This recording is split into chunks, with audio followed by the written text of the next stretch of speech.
We're starting our series on heroes of the Old Testament.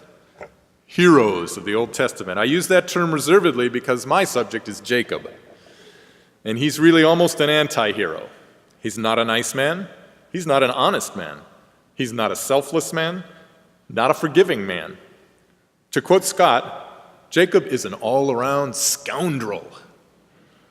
But of course, his flaws are his humanity. And those things make him a great study for our own humanity. He is epic in his ability to turn others' good traits into his own gain. He's a model for modern corruption. His manipulations are exactly the kind of things that we now attribute to stereotypically evil lawyers or politicians. He flaunted the rules, then he used those very rules as leverage against his opponents.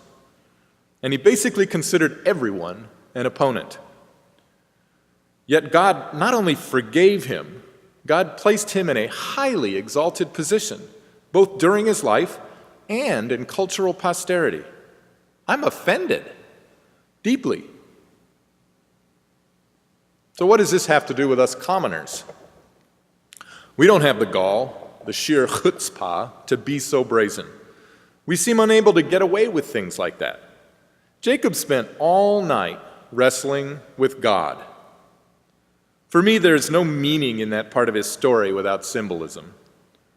So I see the symbolism in our attitude toward power. By constantly imposing his own will on every situation, Jacob was bullishly trying to prove that his own power existed. Years ago, I was struck with a vision. Humans are simultaneously both gods and ants. We have at certain times, in certain situations, immense power and influence. Yet we are also, at the same time, simply cogs who are powerless within the inexorable flow of life. Anyone who has worked with children as a parent or a teacher understands that we can have moments of amazing influence. Now, if that doesn't convince you of our power, then go outside and observe some ants. And consider how easy it would be to crush 100 or 1,000 of them. To an ant, we are gods. To a child, we are gods. Our ability to kill thousands of ants is almost effortless. But no amount of killing will change their long-term impact on our lives. In a nutshell, that is the human experience. We have great power, which typically has little significant impact. It is a paradox. I don't think I need to describe situations on the other side of the coin where we don't have power. We all see those every day. Have you dealt with an insurance company? Let's go back to Jacob. He is a legendary figure primarily through his refusal to accept his own lack of power. Lately, when I picture him wrestling with God, I visualize some sort of superhero movie. A titanic struggle between two invincible wills. These struggles always come to a moment of climax. In the new movie Wonder Woman, which, by the way, Katie does recommend highly, it was the moment Chris Pine died.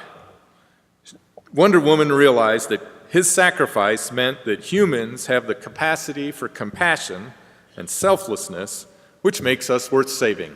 So she saved us.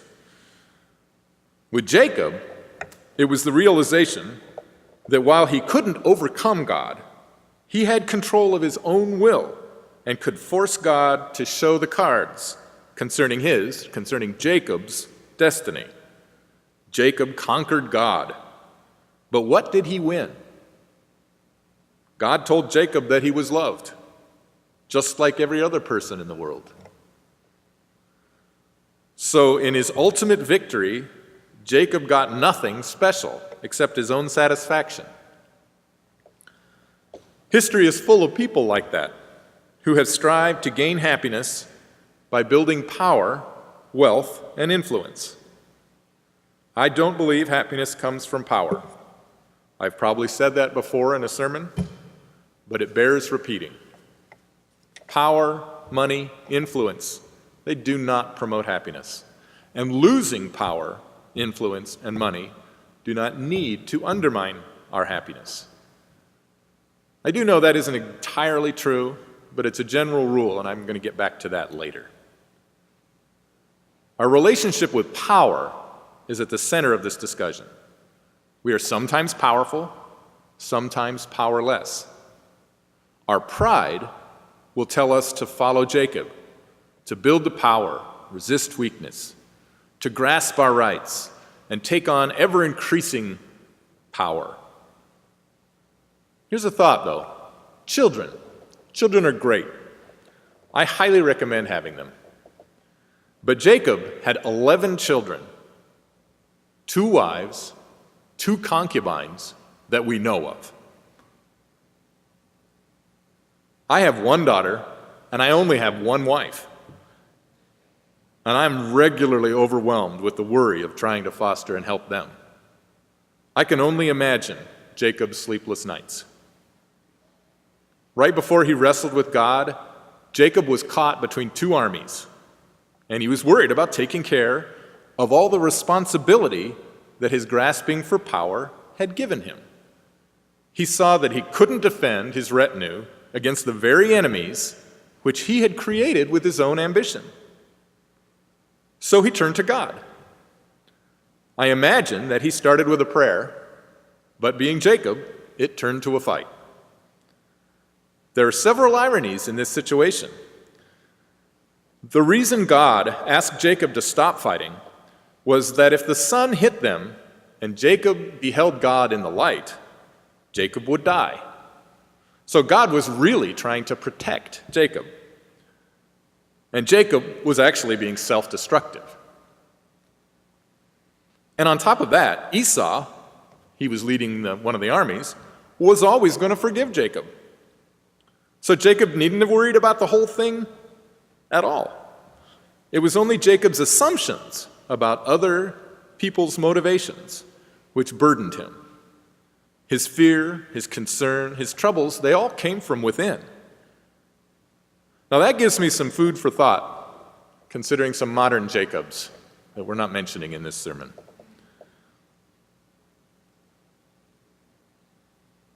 With great power comes great responsibility. It's a proverb. But what it also means is that power always brings burdens, worries, duties, chores. Having power is like owning a house. We all think we want it, and then maintenance and upkeep hit. And we realize that more than anything else, homeownership is work. Power is a burden. So, we have some power, we have some weakness. We fail when we focus on building our own power at the expense of using what power we have to help. Whether we are teaching, or singing, or building, or growing closer to others, it's mostly a waste of energy to turn from the job of helping to the job of mongering influence and power. We all have to find a balance between becoming powerful enough to help and stopping when we start to seek power for itself. I help coach the chess team at Central High, and I consider myself a chess-playing barometer. Anyone who can beat me is really quite good, but anyone whom I can defeat just isn't very good. I stand at the nexus of good and bad chess. Obviously, that's a selfish perspective. I do think it illustrates the human self-image. But there are echoes of this idea in the Rilke poem. He writes, "When we win, it's with small things, and the triumph makes us small." I'm not sure what that means. Does it mean that the way to win or to succeed is to strive and do the little things right? Does it mean that becoming small is learning to pay compassionate attention to the emotional details surrounding us? Rilke also says, "Whoever was beaten by this angel went away proud and strengthened. This is how he grows, by being defeated decisively by constantly greater beings." When I play well at chess and I lose a game, it is invariably beautiful. After the fact, I can see exquisite patterns that my opponent weaved around me to trap me. Conversely, when I easily trounce an inexperienced player, it is plain and ugly. Unless I use the game as a lesson to teach them. Then, it is all a step on a greater journey. My chess world is a microcosm of our relationship with power. We all have power, but only within a world where we are also constantly overpowered. The challenge is to use what power we have to help in what ways we see as valuable. Ask yourself, who is more important? The general who wins a world war but kills a bunch of innocents along the way? Or a parent who provides a loving home for the early development of children? I hate to tell you, there's no wrong answer to that question. It's a trick question. I use the word important. Everyone is important. You can't definitively answer. But you can decide what's valuable to you, where you want to devote your energy, what kind of world do you want to create. Remember that economic conclusion? I said I'd come back to it. The problem there is that the general rule that money can't buy happiness is not an absolute rule. If we don't have sufficient wealth, it can undermine happiness. Multiple studies have found that primary relationship between wealth and happiness is in two areas. If an individual has enough wealth to provide themselves shelter, food, rejuvenation, and community, then unhappiness is only connected to wealth through the constant feeling that others have a lot more. So, think back to your reaction when I said that about money. If you immediately disagreed with me when I said money has no relationship to happiness, maybe that's a place for you to concentrate your efforts. If you believe that the great economic immorality of our time is policies and practices which shift wealth from people who are struggling to maintain a minimum standard and give it to people with significantly more wealth, then fight. Fight the policies, fight the greedy, fight indifference. Work to create an economy where work will provide sustenance for everyone. But from a Christian perspective, that's really just a detail. The real fight is within yourself against valuing the power over being helpful. There are many positive ways to make the world better. Rainer Rilke did so by writing a poem.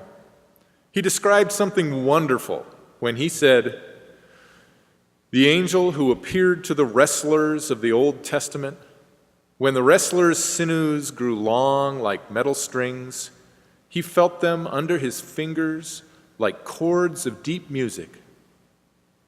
That passage inspires me as a musician. But you are all musicians. We all resonate to certain tunes. We make the world better when we appreciate such things. Every artist needs an audience. Every joke needs a laugh. Every hug needs two people. Remember, you are not as smart as God. You are not as loving as God. And you can't change the world like God can. But you are smart, you can love, and you can change the world. You can see beauty, you can feel emotions, and you can try to help others to find their own joy.